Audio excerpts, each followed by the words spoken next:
어떤 친구였어요 원래는? 정말 듬직하고 친구들하고도 잘 지내고 어느 순간 확 돌변해버렸어요. 게임을 하는 시간이 점점 늘더니 이제는 학교도 거의 못 가요. 학교를 안 가요? 네. 게임에 빠져 일상이 파괴된 아들. 정말 저 아이만 힘든 게 아니고 저 아이로 인해서 남은 가족들, 엄마, 아빠 모두가 힘들어하고 아들을 이렇게 만든 건 게임일까? 환자 같아. 중독자 같아.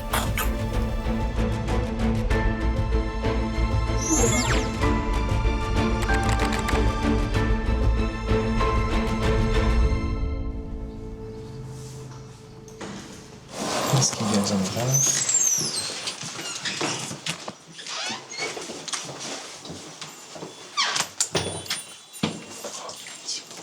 아이는 어디 있어?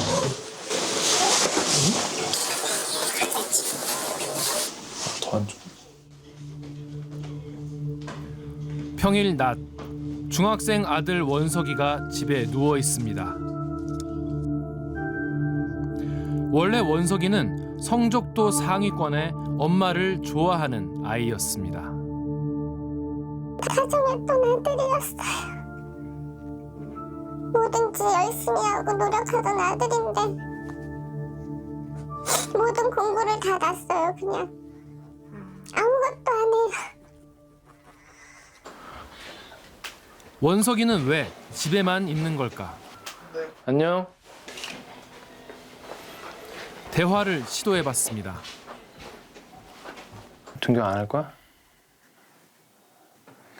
근데 이렇게 계속 할 수가 없을 텐데.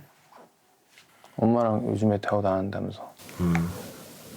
엄마한테 하고 싶은 얘기 없어? 할 얘기 없는데. 할 얘기 없어? 그래도 본인 덕분에 살고 있잖아. 나와달라고 했으면 아무것도 아니고. 어차피 죽을 거라 상관이 없다니까. 원석이가 변하기 시작한 건 6개월 전부터였습니다. 게임을 하는 시간이 점점 늘더니 총 쏘는 게임을 한참 하더라고요. 그걸 하면서 아침부터 학교 갔다 온 후부터 아침까지 그 다음날 아침까지 쭉 하고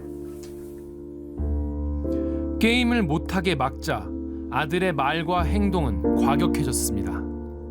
컴퓨터 게임 이제 어느 정도 했으니 잘하고 12시 넘었으니까 그러면 저한테 잘한다고 그거부터 시작을 했어요. 욕을. 제가 너무 화가 나서 컴퓨터를 껐어요. 하는 게임을. 그랬더니 그게 시작이 돼서 이제 서로 몸싸움도 하고. 원석이는 정말 게임 중독일까?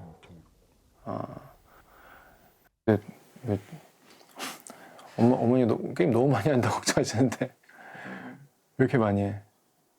하루 몇 시간? 하루 몇 시간 했었는데 옛날에? 모르겠어요. 모르겠어? 지금 무슨 폰으로는 무슨 게임 하고 있는데? 그냥 인스타하고 브롤스타즈 하고 있어요. 아 브롤스타즈?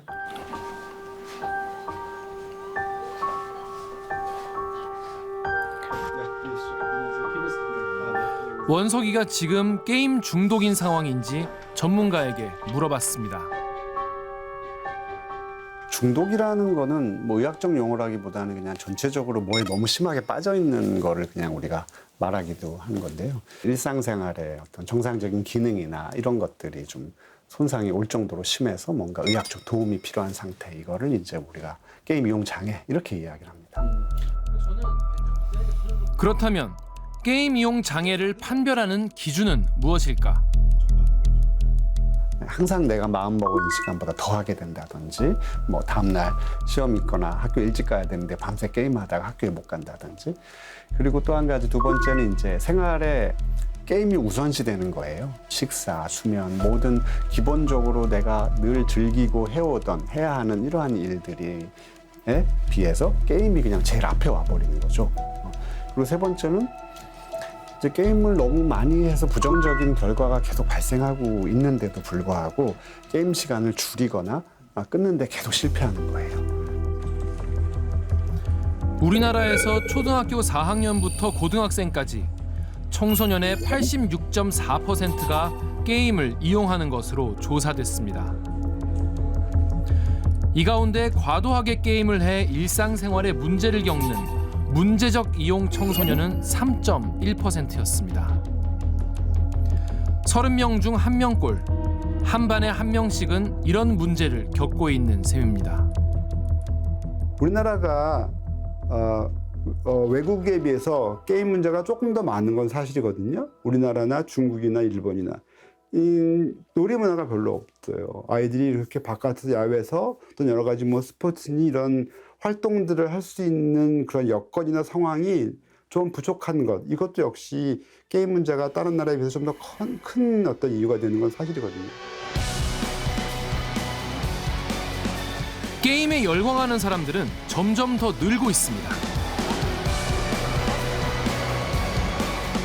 국제게임 박람회 2024 지스타가 열린 부산 덱스코. 오늘 여기 몇 시부터 기다리신 거예요? 저 18시부터 기다렸습니다. 18시? 네, 어제 18시. 어제 저는 한 9시 반쯤에 왔거든요. 어젯밤. 왜 이렇게 일찍 왔어요? 일단은 주스타 같은 경우에 사람이 되게 많이 몰리다 보니까 기본 웨이팅 시간이 2시간 정도 걸려요.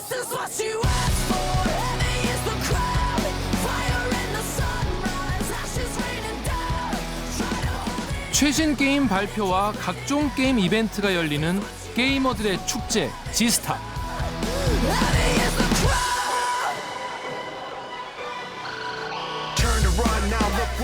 올해 관람객 수는 21만 5천 명으로 역대 최대를 기록했습니다.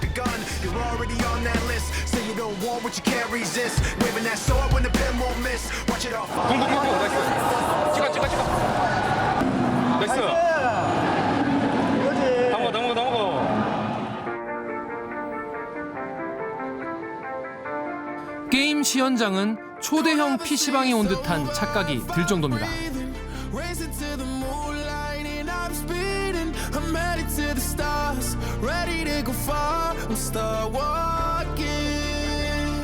자신과 닮은 캐릭터를 만들면서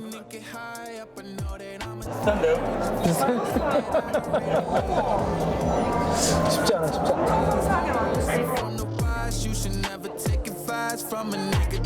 현실과 가상 세계를 넘나듭니다.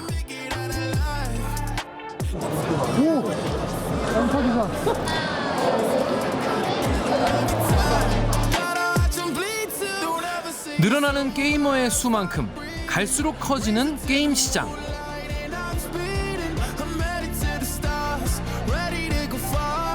국내 게임 산업의 매출 규모는 20조 원대.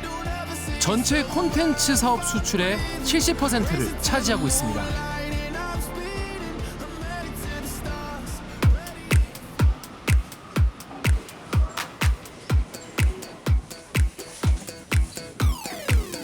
이제 게임은 남녀노소 누구나 즐기는 놀이 문화가 됐습니다.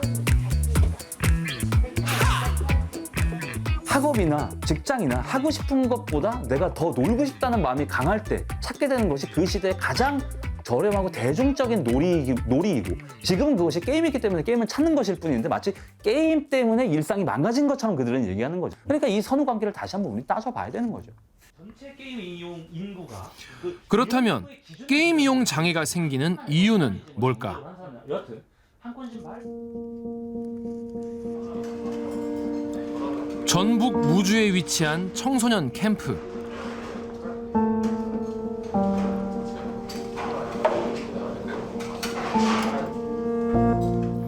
게임 이용 장애를 겪고 있는 청소년 21명이 함께 모여 생활하고 있습니다.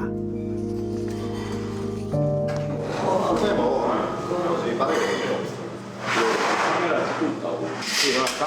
9시에 아침차도 있어가지고.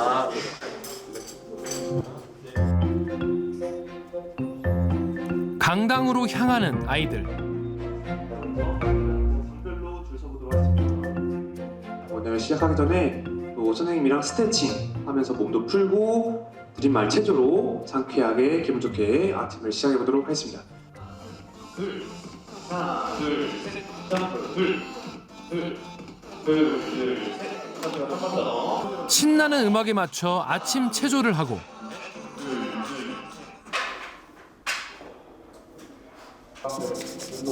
이어지는 일정은 집단 상담 시간입니다. 오늘의 주제, 나에게 게임은 어떤 의미인가? 네, 저에게 게임이란 공백입니다. 이렇게 보시다시피 잘 안 보이시죠? 때로는 지친 일상에 공백이 되지만 휴식이 되지만 때로는 인생의 공백, 낭비가 된다. 좋습니다. 짧게는 일주일부터 길게는 한 달까지 이들은 스마트폰과 인터넷을 끊고 또래 친구들과 놀면서 심리 상담을 받습니다. 다른 친구들하고 같이 놀면서 놀이 과정을 통해서 사회성도 향상되고 관계성도 키우고 그렇게 되는 거죠. 아이들은 왜 게임에 빠지게 됐을까? 아버님이 그 폭력적이고 형은 밖에서 이상하게 돌아다니고 있다 보니까 얘기도 하기가 어려워지고 이제 형이랑도 많이 싸우고 하니까 저는 그냥 조용히 있겠다 싶어가지고 그냥 게임만 하고 있었습니다. 그냥 다른 것도 하기 싫고 그냥 그거에 빠진 것 같아요. 아침에 일어나서 학교를 갔다가 그 다음에 끝나고 그냥 바로 쭉 계속 게임을 다니죠. 언제 오시고? 저녁에 늦게 오십니다. 몇 시쯤 오세요? 12시? 밤 12시? 어머니 무슨 일 하시는지 물어봐도 되나요? 가게에서 그냥 일하십니다. 가게에서 일하시니까 그럼 밤 12시에 어머님이 들어오시면 거의 그때까지 계속 게임. 그죠, 오셔도 게임을 해요. 우리나라에서는 청소년의 게임 중독을 막기 위해 규제가 도입됐었습니다. 이른바 셧다운제. 자정부터 오전 6시까지 인터넷 게임을 할 수 없도록 한 제도로 2011년부터 10년 동안 시행됐습니다.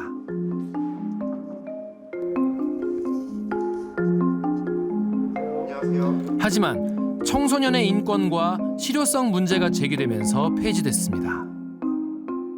게임 때문에 정말 수면 시간이 줄어드는지를 연구해 본 결과 아동 청소년의 수면 시간을 줄이는 가장 큰 요인은 학습 시간이에요. 게임 때문에 잠을 늦게 잔다라고 이야기할 수 있겠는가?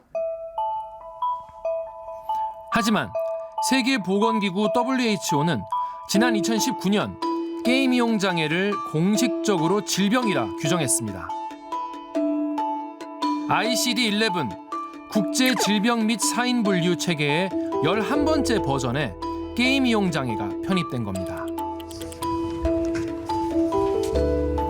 우리나라에서도 게임 이용 장애를 질병에 포함시킬지를 놓고 논의가 한창인데요. 2030년에 개정될 예정인 KCD-10 한국 표준 질병 및 사인 분류에 게임 이용 장애를 질병에 포함시킬지를 결정해야 하기 때문입니다. 대표적으로 이제 게임인들은 그리고 게임 업계는 당연히 질병 코드 도입에 반대를 하고 있습니다. 하지만 정신의학계에서는 찬성을 하고 있고요.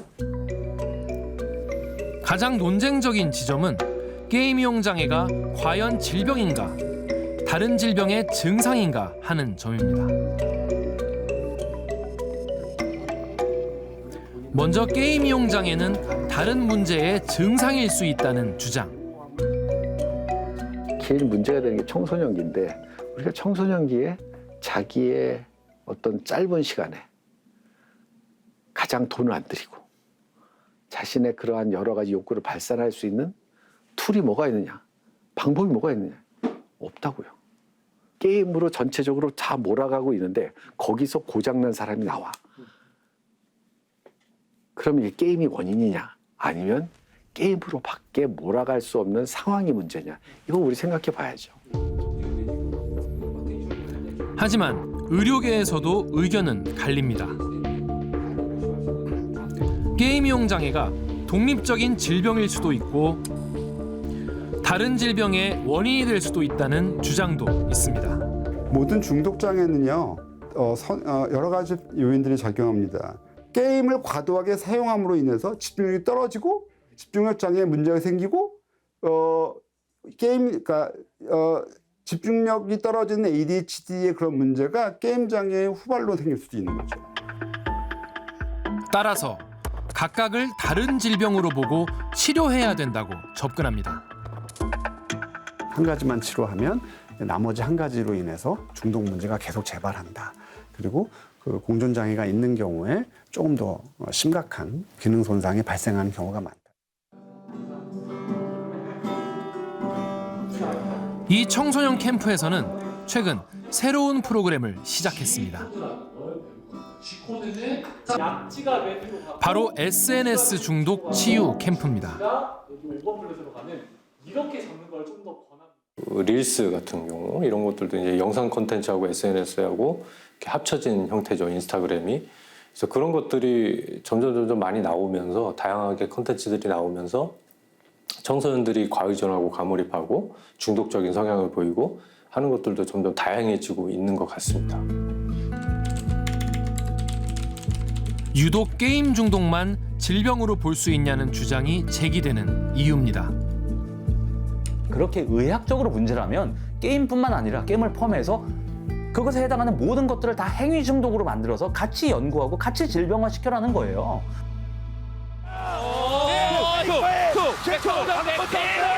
두 번째 연속으로 넥서스 깨졌다.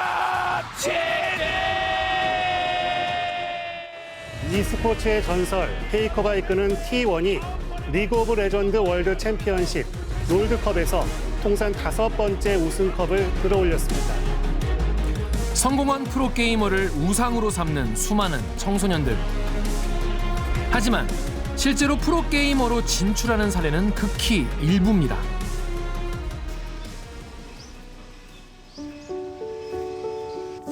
우리 아이들은 정말로 게임만 하고 싶은 걸까? 게임 중독 치유를 받고 있는 아이들에게 돈과 시간의 여유가 주어진다면 무엇을 하고 싶은지 물어봤습니다. 스카이다이빙. 왜 그런 생각을 했지? 하늘에서 보는 풍경은 아래랑 보는 건 다르잖아요. 세계여행, 배낭여행으로 그거 좋아하고 싶습니다. 형이랑 저 오버타이 가가지고 부모님이랑 가가지고 공원에서 같이 맛있는 음식 먹고 싶고. 게임 중독의 질병 코드 도입 여부가 정해지기에 앞서 아이들을 게임 중독에서 한 발짝 멀어지게 하는 방법은 뭘까? 왜 너는 친구들 안 만나고 밖에 사람들 안 만나고 방 안에서 게임만 하니라고 말씀하시지만 실제로는 그 안에서 사람들을 만나고 있는 거고 거기서 인간관계가 형성이 되는 거거든요. 저도 끊임없이 공부하면서 딸이랑 같이 게임하려고 노력하고 있습니다. 그 정도의 노력이 있다면 조금이라도 효과가 있지 않겠습니까? 그래서 게임을 지켜요 말아요 이렇게 얘기를 하는 거죠. 무조건 하면 안 돼. 그건 마약이야. 그렇지는 않다는 거죠. 우리가 살면서 즐거움과 놀이라는 게 얼마나 중요한 건데. 게임 세상과의 단절보다는 새로운 소통을 늘려줘야 한다는 겁니다. 자기가 이제 좀 너무 피곤해서 한 1시간만 쉬어야 되겠어. 그렇게 나왔을 때 근데 대부분의 사람들이 그때 막 잔소리를 하고 혼내고 난리를 치거든요. 그럼 다시 게임 하란 얘기예요. 그럴 때 이제 아유 그래 게임 하느라고 수고했다. 네가 고생이 많다. 실제 그렇게 해야 돼요. 저희 그렇게 가르쳐요 부모를.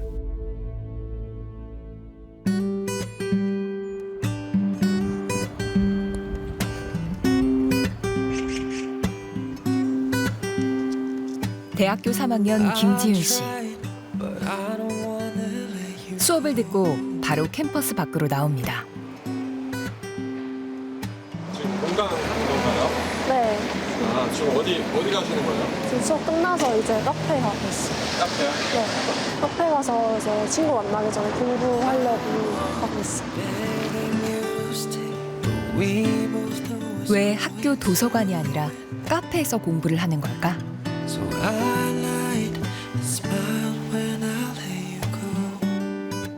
노트북도 많이 하는데 도서관에서는 하기 힘들다 보니까 카페에서 공부 많이 하는 것 같아요. 혹시 도서관 마지막으로 가신 게 언제세요? 한 6개월 된 것 같습니다. 카공족. 김 씨처럼 카페에서 공부하는 사람을 부르는 신조어까지 등장했는데요.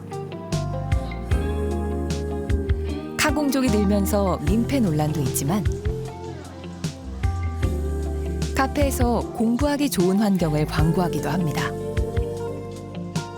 갈 때마다 사실 사람이 엄청 많아서 또 자리가 사실 없어요. 여기 근처다 보니까. 네. 공부하는 사람들이 많나요? 네, 공부하는 사람 많아요.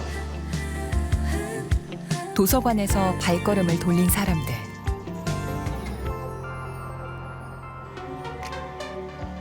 하지만 누군가에겐 없어서는 안 될 곳입니다.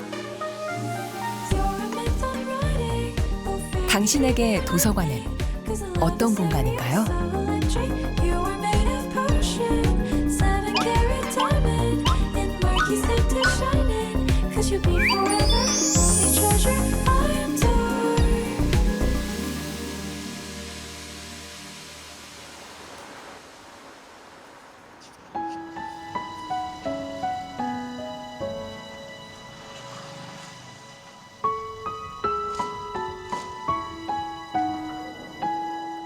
이 년 전 폐관된 오류도서관입니다. 철거가 한창 진행 중입니다. 이 동네 토박이들에게 오류도서관은 소중한 곳이었습니다. 예, 저희 자녀들이 6남매인데 6명 다 이제 오류초등학교를 졸업했죠. 예. 책을 이제 빌리는 경우만 많이 있었고, 큰애 같은 경우에는 그 오류도서관에서 시험 때마다 공부를 많이 했었거든요. 오류도서관은 오류 1동에 유일하게 있던 공공도서관이었습니다. 1978년 사립으로 개관해 41년 동안 자리를 지켰던 오류도서관. 2019년 문을 닫았지만 주민들의 민원이 쏟아지자 이듬해 구립으로 다시 문을 열었습니다. 하지만 3년도 안 지나 결국 폐관됐습니다.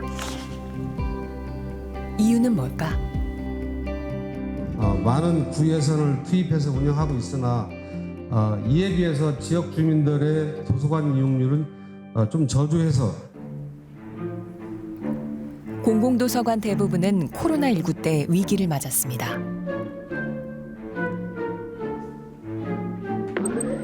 1년에 2억 7천에서 8천만 명이었던 방문자 수가 8,900만 명까지 뚝 떨어졌습니다. 사회적 거리두기가 해제되면서 방문자 수는 다시 늘었지만 코로나19 이전 수준만큼 회복하지 못했습니다. 이 기간 우리 국민들의 독서량은 어떻게 변했을까? 우리나라 성인 독서율은 굉장히 처참합니다. 2023년 통계에 의하면 성인의 경우 독서율이 43%에 불과합니다. 그러니까 1년에 책 한 권도 읽지 않은 사람이 거의 60%에 가깝다는 거죠. 독서량 감소와 함께 최근에는 학생들의 문해력 논란도 일었는데요. 올해 한글날을 맞아 한국교원단체 총연합회가 공개한 학생 문해력 실태 교원 인식조사 결과 선생님들이 실제 겪은 사례입니다. 사흘은 4일로, 가족의 족보를 족발 보쌈 세트로, 이부자리는 별자리로, 금일은 금요일로 아는 경우가 있었다고 합니다. 또 무설탕을 무로 만든 설탕으로 알고 있다든가, 곰탕은 정말 곰으로 만든 탕인지, 심심한 사과를 두고서는 사과가 어떻게 심심한지 묻기도 했다는데요. 선생님들의 91.8%는 학생의 문해력이 과거보다 저하됐다고 답했습니다. 하지만 다른 의견도 있습니다. 1980년에 논문을 이제 소개한 기사가 있는데요. 요즘 대학생들의 국어 실력이 너무 떨어진다. 이런 얘기를 합니다. 1980년에요. 예를 들어서 자장가라는 것이 어떤 한자인지 직접 한자를 쓰지 못한다. 또 재미있는 건 사촌 이상의 친족 명칭을 제대로 알지 못한다. 이런 내용이 나옵니다. 그런 그 종류는 어휘력 테스트지 어휘력은 문해력의 전반이 전체가 아니거든요.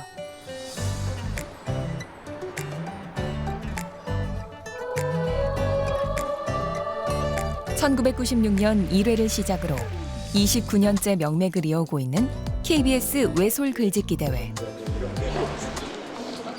올해도 600여 명의 학생이 참가했습니다. 초등 3문 시간 여행, 중등 3문 라면.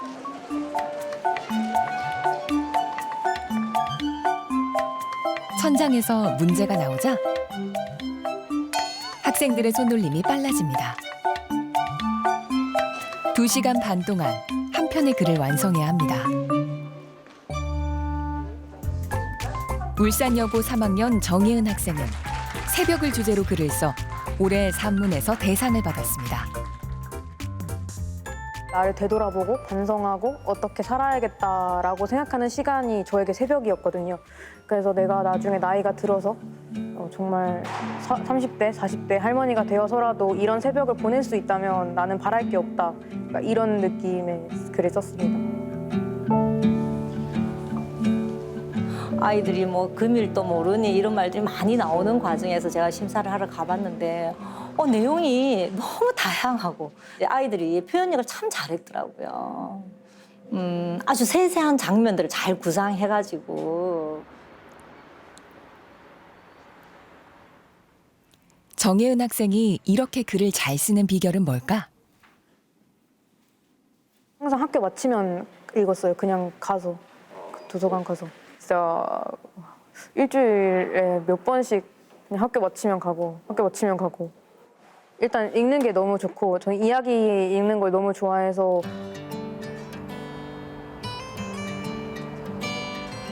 예나 지금이나 글을 잘 쓰는 학생들에게는 공통점이 있었습니다. 제가 지금 7년째 하는데 7년 전과 비교해서는 떨어지진 않았고 오히려 더 좋아진 것도 같아요. 대부분 우리가 평소에 안 쓰던 그런 단어들을 써가면서 정말 좋은 작품들을 써주는 걸 봐서는 공부도 애들 많이 하고 책도 많이 읽지 않나. 인지신경학자이자 아동발달학자인 메리언 울프 교수. 책을 읽으면 사람의 뇌는 어떻게 작용하는지 연구했습니다. So the reading brain is connecting parts that were already there, but in a new way. So when we have literacy or numeracy, we have new circuits, new circuit of circuits. So let's just say this is language, this is cognition, this is perception, this is affect, this is motoric abilities. Let's just say those 5. Each of them are there, right? But they aren't connected like that. That's the new circuit. 감각들을 연결하는 새로운 회로가 생겨 우리 뇌가 더 정교해질 수 있다는 건데요. 특히 종이책을 읽을 때 그 효과는 더 크다고 합니다. Digital culture and reading is that it has a tendency to encourage shallow, quick, efficient skimming of information.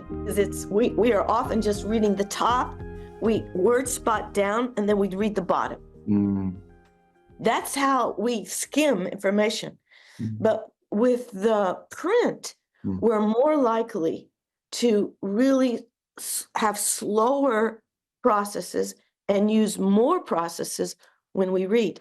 So there are real differences.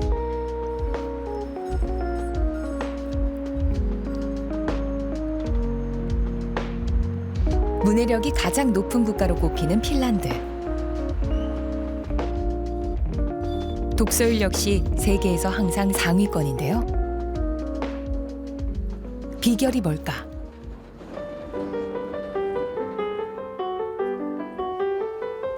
2018년에 개관한 핀란드의 도서관입니다. 1층에는 체스를 둘 수 있는 라운지가 사람들을 맞이하고 있고 2층에는 콘솔 게임을 하고 있는 사람들.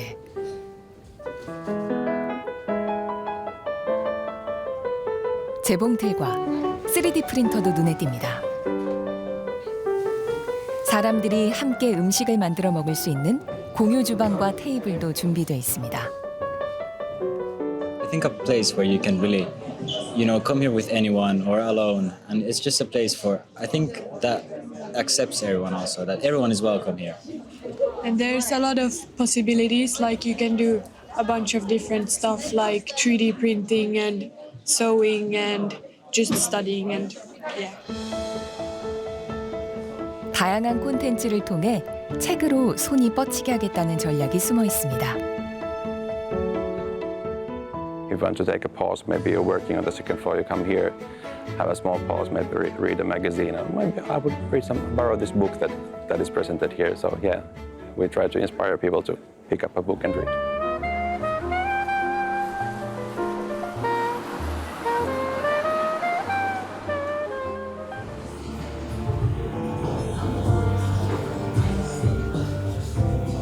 음악 LP와 CD가 가득한 이곳. 음반 가게 같지만 도서관의 일부입니다.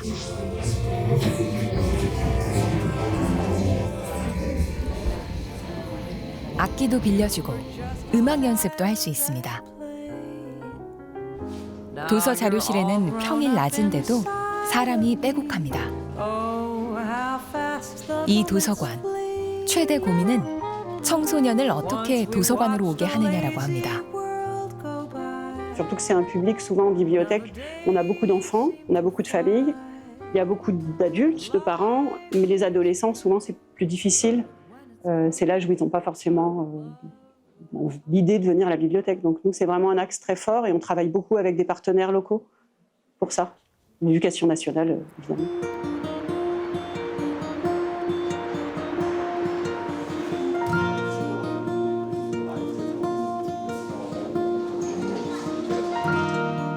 도서관을 일상 속으로 들어오게 하려는 노력. 우리나라는 어떨까? 리모델링 이후 지난해 7월 재개관한 경기도 삼본도서관입니다. 삼본도서관을 리모델링한 고재민 교수. 공간 자체도 들어오면 이 좁은 공간을 통해 양쪽을 이 복도 1200, 그러니까 1.2m 공간을 통해서만 왔다 갔다 해야 되잖아요. 네, 근데 이 공간을 이렇게 완전히 확장을 해서 아까 본 것처럼 광장형처럼 구성이 되고 1층의 천장을 없애 2층과 연결한 북스테어. 시민들이 자유롭게 앉아 이용하고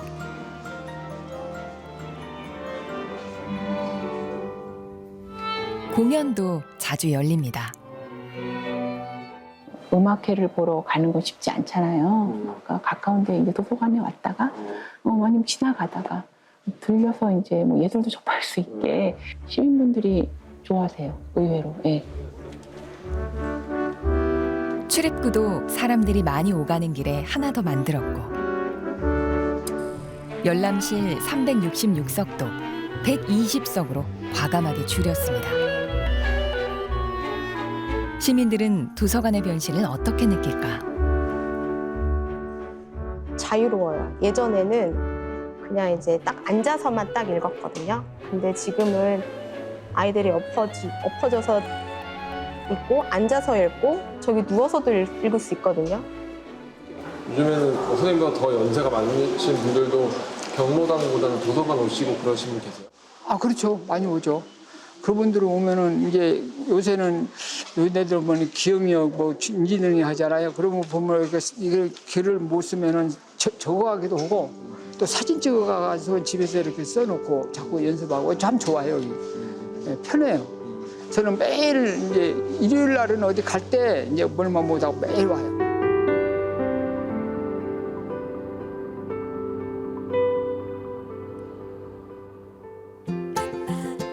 학교가 끝난 뒤 학원에 가기 전 도서관에서 3D 프린팅 수업을 받는 초등학생들. 한번 요거 한번 눌러주면은 기본 시각이 나올 거예요. 친환경 건물이나 이런 걸로 나무나 이런 발전기, 풍력 발전기, 나무 이런 거 넣어서 만들고 있어요. 거기에서 호기심이 발동을 하고 그 호기심이 책으로 연결돼서 책을 또 많이 찾으시는 게 아닐까 그렇게 생각해서 좀 더 다양한 프로그램을 진행하려고 노력하고 있습니다.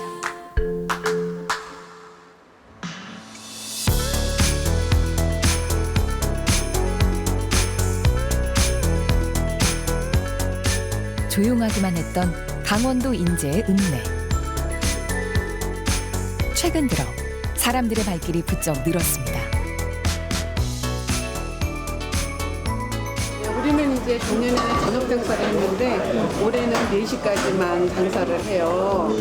근데 매상이 작년보다도 좀 약간 많은 거를 보면 수세가 더 손님이 많은 거죠.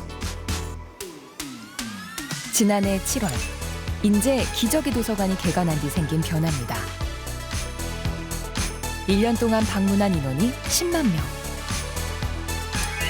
3만 2천 명인 인제 군민의 3배가 넘는 수가 다녀간 겁니다. 인천 서구에 사는 김성현 씨는 도서관 때문에 이곳까지 왔습니다. 인스타하는 사람들한테도 좀 유명한 곳인 것 같아요. 관광지로. 네네. 실제 와보니까 어떠세요? 생각보다 규모도 크고 좀 놀랐습니다.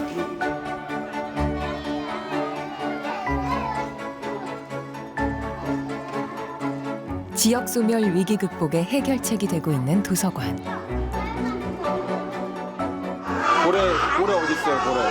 근데 여기 쥐신고래 아니에요?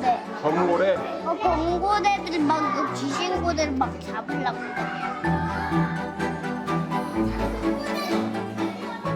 지금 저희 어린이집 바로 옆에 지금 기적의 도서관이 생겨서 여기 자주 오고 있습니다. 아이들하고 산책하는 정도로 자주 이용하고 있습니다. 문화시설이 부족한 주민들에겐 더없이 소중한 공간입니다. 저희가 자랄 때는 도서관이 독서실 개념으로 저도 인식했고 그렇게 많이 활용을 했습니다만 지금은 다양한 프로그램을 즐기는 곳, 슬리퍼를 신고 편안하게 오고 가는 곳 이렇게 많이 변화된 것 같아요. 인생의 동반자처럼 언제나 함께할 수 있는 도서관을 꿈꾸는 사람들.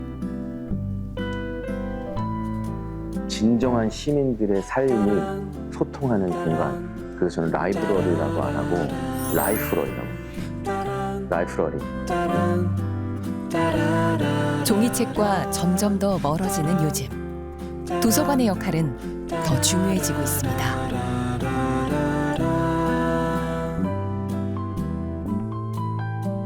수많은 사람들의 이야기가 기록된 이곳 수많은 사람들의 추억이 쌓여갈 이곳 너와 나의 이야기로 남겨지리